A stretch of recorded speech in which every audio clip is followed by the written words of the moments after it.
कि युद्ध के बीच यूएस उपराष्ट्रपति कमला हैरिस ने बड़ा बयान दिया है, आतंकवाद किसी भी सूरत में बर्दाश्त नहीं।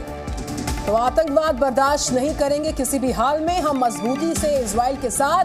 कमला हैरिस का ये बड़ा बयान, अमेरिकियों की सुरक्षा हमारी पहली प्रायोरिटी है, हमास के हमलों की कड़ी निंदा की जानी चाहिए और आतंकवाद को हम बिल्कुल बर्दाश्त नहीं करेंगे। ये बड़ा बयान युद्ध के बीचों बीच उपराष्ट्रपति अमेरिका की कमला हैरिस, जिन्होंने कहा आतंकवाद बर्दाश्त नहीं होगा चाहे जो हो, और साथ ही कहा अमेरिका की सुरक्षा को सुनिश्चित करना हमारी सबसे पहली प्राथमिकता है। जो हमले हो रहे हैं उसकी कड़ी निंदा की जानी चाहिए। सुरक्षा को इंश्योर करने के लिए एक बड़ा बयान अमेरिका की उपराष्ट्रपति कमला हैरिस का आया है सामने।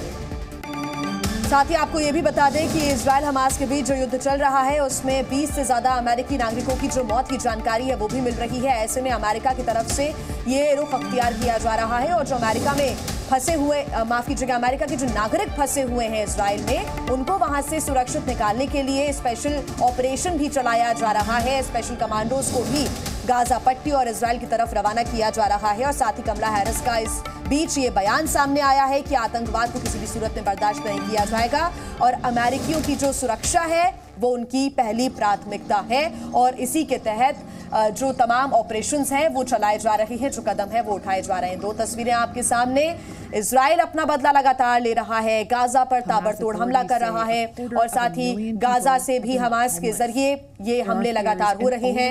अमेरिका लगातार इजराइल के साथ है और अमेरिका का सीधे तौर पर कहना है कि जो अमेरिका के नागरिक वहां पर फंसे हुए हैं उनकी सुरक्षा पहली प्राथमिकता।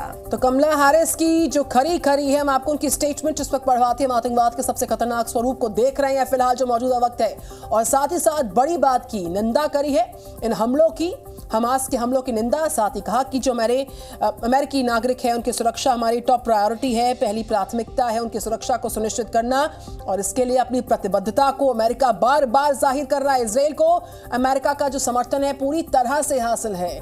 तो बड़ा बयान अमेरिका की उपराष्ट्रपति कमला हैरिस का, और साथ ही साथ कह रही है कि जो आतंकवाद का है कोई औचित्य नहीं होता और आतंकवाद नाकाबिले बर्दाश्त है और जितने भी हमारे सिटीजन्स वहां पर हैं उनकी सुरक्षा हमारी पहली प्राथमिकता है।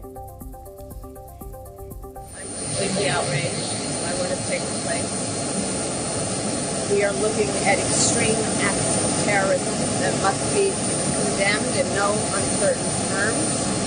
There is absolutely no justification for terrorism. The President and I take very seriously our commitment to Israel and to the people of Israel, to support them and in particular to give Israel what it needs to defend itself. One of our highest priorities, of course, is the safety and well-being of American citizens, and that will continue to be among our highest priorities. It is also critically important that as we have been, we will stay in constant communication and contact with our allies, with our Israeli partners, with members of Congress, as we have been doing these last few days. In fact, this morning, I was on a call with President Khan with Prime Minister Netanyahu. It's now one of many calls that have taken place to restate our commitment that is unwavering to stand with Israel and Israeli. Z News.